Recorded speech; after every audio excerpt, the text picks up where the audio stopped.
السلام علیکم ناظرین کرام، نئی ویڈیو میں آپ کو خوش آمدید کہتے ہیں۔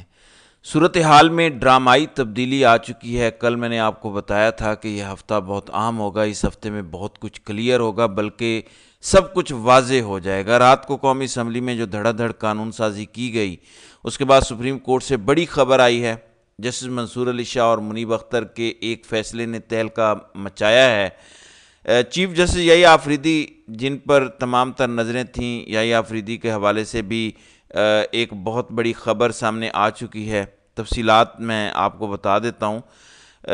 چند گھنٹوں کے اندر ایسی ڈیولپمنٹس ہوئی ہیں جن ڈیولپمنٹس نے تہلکہ مچا دیا ہے، اور اب سے چند گھنٹوں بعد سپریم کورٹ سے ایک ایسی خبر آنے جا رہی ہے جو بہت کچھ کلیئر کر دے گی۔ ان تینوں ڈیولپمنٹس کا احوال میں آپ کو آگے چل کر بتا دیتا ہوں۔ پہلے میں یہاں پر ایک سوال رکھنا چاہتا ہوں، اور وہ سوال یہ ہے کہ کیا یحییٰ آفریدی نے اسٹیبلشمنٹ کے ساتھ کوئی ڈیل کر لی ہے؟ کیا یحییٰ آفریدی نے اپنے ساتھی ججز کو دھوکہ دے دیا ہے؟ ان دونوں سوالات کے جوابات میں آپ کو ویڈیو کے اینڈ میں دوں گا۔ دیکھیں، پہلی ڈیولپمنٹ تو یہ ہے کہ رات گئے جس طرح قومی اسمبلی اور سینٹ سے دھڑا دھڑ قانون سازی کی گئی، آرمی ایکٹ میں تبدیلی کی گئی، آرمی چیف کی مدت ملازمت کو 3 سال سے بڑھا کر 5 سال کیا گیا، پھر سپریم کورٹ میں ججز کی تعداد 17 سے بڑھا کر 34 کی گئی، یعنی سپریم کورٹ میں ججز کی تعداد کو ڈبل کیا گیا۔ پریکٹس اینڈ پروسیجر کمیٹی میں تبدیلی کی گئی، وہی پریکٹس اینڈ پروسیجر کمیٹی جس کے اندر یحییٰ آفریدی نے تبدیلی کی تھی اور منصور علی شاہ اور منیب اختر کو اس کمیٹی کا حصہ بنایا تھا۔ لیکن رات گئے قومی اسمبلی سے جو قانون سازی ہوئی، اس قانون کے تحت منیب اختر کو دوبارہ اس کمیٹی سے ہٹا دیا گیا۔ تو رات کو جو کچھ قومی اسمبلی میں ہوا، تمام تر نظریں سپریم کورٹ پر تھیں۔ لوگوں کے ذہن میں یہ سوال تھا کہ سپریم کورٹ قومی اسمبلی اور سینٹ کی جانب سے یہ جو قانون سازی کی گئی ہے اس پر کیا رد عمل دے گی؟ سپریم کورٹ کے نئے چیف جسٹس یحییٰ آفریدی اس پر کیا ایکشن لیں گے؟ جب قومی اسمبلی میں یہ قانون سازی ہوئی، اس کے فوراً بعد سپریم کورٹ سے ایک بہت بڑی خبر آئی۔ یوں کہہ لیں کہ پچھلے ایک ہفتے کے دوران جو کچھ یحییٰ آفریدی کے حوالے سے خبریں آتی رہیں، جو یحییٰ آفریدی فیصلے کرتے رہے، کل رات کو جو خبر سامنے آئی اس نے تہلکہ مچا دیا۔ اور یہ خبر یہ ہے کہ 31 اکتوبر کو، جس دن منصور علی شاہ عمرے سے ادائیگی سے واپسی پر پاکستان آئے، عموماً پریکٹس اینڈ پروسیجر کمیٹی کا اجلاس جمعرات کو ہوتا ہے۔ جمعرات کی شام 5 بجے منصور علی شاہ عمرہ کر کے واپس اسلام آباد پہنچے۔ اسی دن منصور علی شاہ نے منیب اختر اور یحییٰ آفریدی کو بلایا تھا پریکٹس اینڈ پروسیجر کمیٹی کے لیے۔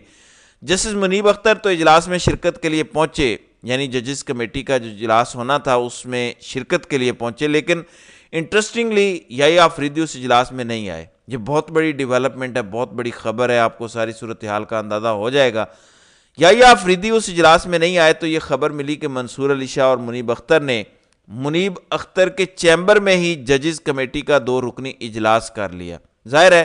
یہ دونوں کمیٹی کے ممبران ہیں، تو یہ کوئی بھی اجلاس کر سکتے ہیں، کسی بھی اجلاس کو بلا کر بینچز کی تشکیل کر سکتے ہیں، جس طرح قاضی صاحب نے جسٹس امین الدین خان کو بٹھا کر آرٹیکل 63(a) کی نظر ثانی درخواست والا بینچ تشکیل دیا تھا۔ تو منصور علی شاہ، منیب اختر، ان دونوں نے بھی 2 رکنی ججز کمیٹی کا اجلاس بلایا، اور اجلاس میں یہ فیصلہ کیا کہ 26ویں آئینی ترمیم کے خلاف جو درخواستیں آئی ہیں، 4 نومبر کو سپریم کورٹ کا فل کورٹ اجلاس بلایا جائے، اور وہ فل کورٹ اجلاس یہ طے کرے کہ 26ویں آئینی ترمیم کے خلاف جتنی درخواستیں آئی ہیں ان پر فیصلہ کیا سنانا ہے، کیا ان پر سماعتیں ہونی ہیں۔ انٹرسٹنگلی ججز کمیٹی کے اس اجلاس کے میٹنگ منٹس بھیجے گئے سپریم کورٹ کے رجسٹرار کو، جن کو ابھی حال ہی میں یحییٰ آفریدی نے تعینات کیا۔ قاضی صاحب کی جو رجسٹرار تھی غزیلہ صاحبہ، ان کو ہٹا دیا گیا اور نئے سپریم کورٹ میں رجسٹرار آ چکے ہیں۔ انٹرسٹنگلی 4 نومبر کو نہ تو سپریم کورٹ کا فل کورٹ اجلاس ہوا، اور نہ ہی سپریم کورٹ کے رجسٹرار نے اس اجلاس کے میٹنگ منٹس جاری کیا، اور نہ ہی اس اجلاس میں ہونے والے فیصلے سے متعلق سپریم کورٹ کی ویب سائٹ پر اپڈیٹ ہوئی۔ عموماً یہ ہوتا ہے کہ جب پریکٹس اینڈ پروسیجر کمیٹی اجلاس ہو، اس اجلاس میں جو بھی فیصلہ ہو کہ فلاں فلاں تاریخ کو فلاں بینچ کیس سنے گا، فوراً سپریم کورٹ کا رجسٹرار اسے سپریم کورٹ کی ویب سائٹ پر اپڈیٹ کرتا ہے، اور اس کا روسٹر جاری ہو جاتا ہے، اور اس کے میٹنگ منٹس جاری کر دیے جاتے ہیں تاکہ ریکارڈ پر تمام چیزیں آ جائیں۔ اب یحییٰ آفریدی کے لگائے گئے سپریم کورٹ کے رجسٹرار نے نہ تو سپریم کورٹ کی ویب سائٹ پر اس پریکٹس اینڈ پروسیجر کمیٹی کے اجلاس میں ہونے والے فیصلے سے متعلق اپڈیٹ کیا اور نہ ہی اس کے میٹنگ منٹس جاری کیے، جس کے بعد منصور علی شاہ نے کیونکہ کل 4 نومبر کو فل کورٹ اجلاس بلایا جانا تھا، تو کل جب ایک طرف قومی اسمبلی میں قانون سازی ہو رہی تھی، ججز کو مزید کنٹرول کرنے کے لیے عدلیہ پر فیصلہ کن حملہ ہو رہا تھا، تو اسی ٹائم یہ خبر آئی کہ یحییٰ آفریدی کو پہلا خط لکھا ہے، پہلا تہلکہ خیز خط، جس میں تشویش اور افسوس کا اظہار کیا کہ جب سپریم کورٹ کے 2 ججز نے پریکٹس اینڈ پروسیجر کمیٹی کا اجلاس بلایا، پہلے تو انہوں نے اس بات پر افسوس کا اظہار کیا کہ آپ کو ہم نے پریکٹس اینڈ پروسیجر کمیٹی میں شرکت کی دعوت دی لیکن آپ شریک نہیں ہوئے۔ جب پریکٹس اینڈ پروسیجر کمیٹی کے باقی 2 ممبران بیٹھ کر یہ طے کر بیٹھے کہ فل کورٹ اجلاس ہوگا، 26ویں آئینی ترمیم کے لیے فل کورٹ بنے گا اور 4 نومبر کو یہ بینچ کیس کی سماعت کرے گا، اس پر بھی کارروائی نہیں ہو سکی، تو مجھے اس بات پر افسوس کا اظہار ہے۔ یہ جسٹس منصور علی شاہ نے یحییٰ آفریدی کو لکھا۔ ناظرین اکرام، کل میں نے اپنے ویلاگ میں ایک جملہ بولا تھا کہ یحییٰ آفریدی کے خلاف ایک کمپین میڈیا پر آپ کو چلتی نظر آ رہی ہے، لیکن ابھی بھی میں یہ سمجھتا ہوں کہ یہ بڑی پری میچیور ہے یحییٰ آفریدی پر اعتماد کرنا، یا یحییٰ آفریدی کے حوالے سے یہ ذہن بنا لینا کہ اب یہ اینٹی اسٹیبلشمنٹ ہیں، یہ قاضی کی پالیسی کو نہیں لے کر چلیں گے، شہباز حکومت کے خلاف رہیں گے۔ میں پچھلے 3-4 دنوں سے مسلسل گزارش کر رہا ہوں کہ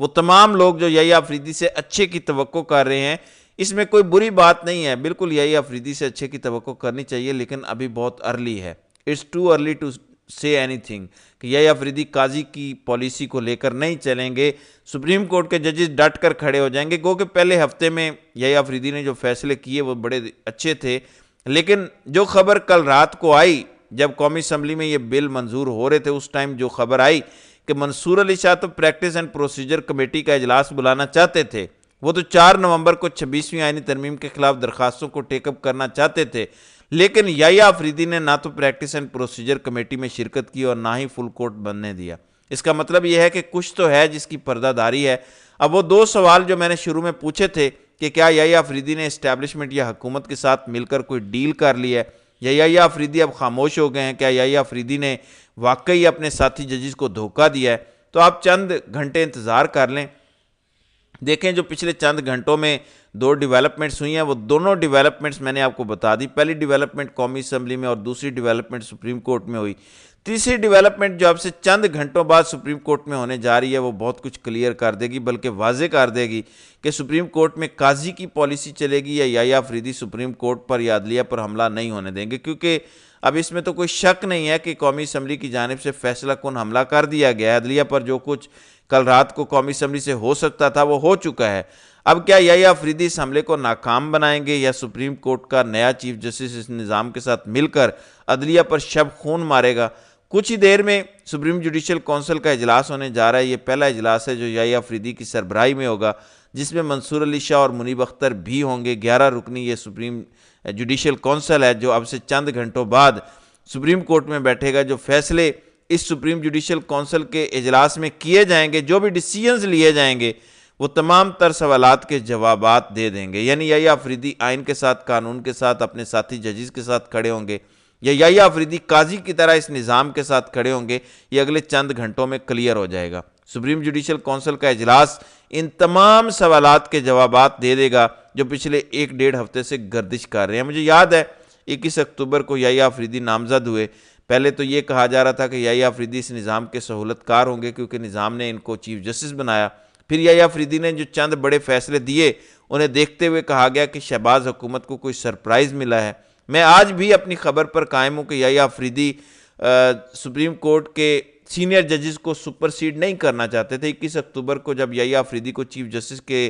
طور پر نامزد کیا گیا تو سب سے پہلے یحییٰ آفریدی نے منصور علی شاہ اور منیب اختر سے ملاقات کی، ان کی رائے لی۔ جب وہ ایگری ہوئے اس کے بعد یحییٰ آفریدی نے حکومت کو یہ کہا کہ وہ چیف جسٹس کا عہدہ سنبھالیں گے۔ میں اپنی اس خبر پر قائم ہوں کہ یحییٰ آفریدی سینئر ججز کو سپرسیڈ نہیں کرنا چاہتے تھے، لیکن جو کچھ پچھلے 24 گھنٹوں میں ہوا، جس طرح سے قومی اسمبلی سے قانون سازیاں ہوئیں، بل منظور ہوئے اور اس کے فوری بعد سپریم کورٹ سے یہ خبر آ گئی کہ یحییٰ آفریدی نے تو 26ویں آئینی ترمیم پر جو فل کورٹ بینچ منصور علی شاہ نے بنایا اس بینچ کی سماعت نہیں ہونے دی، سپریم کورٹ کے رجسٹرار نے میٹنگ منٹس جاری نہیں کیے، تو کچھ تو ہے جو پس پردہ چل رہا ہے جو نظر نہیں آ رہا۔ بہرحال اب سے کچھ گھنٹوں بعد یہ تمام تر سچویشن کلیئر ہو جائے گی، صورتحال سامنے آ جائے گی کہ یحییٰ آفریدی تاریخ کی درست سمت میں کھڑے ہیں. یحییٰ آفریدی بھی طاقتوروں کے ساتھ مل کر اس نظام پر، عدلیہ پر حملے کے لیے سہولت کاری کر رہے ہیں. بہت کچھ واضح ہو جائے گا، بس تھوڑا سا انتظار باقی ہے. تو ناظرین کرام، آپ کی اس ویڈیو کے حوالے سے کیا رائے ہے؟ آپ اپنی رائے کا اظہار کامنٹ سیکشن میں ضرور کیجئے گا.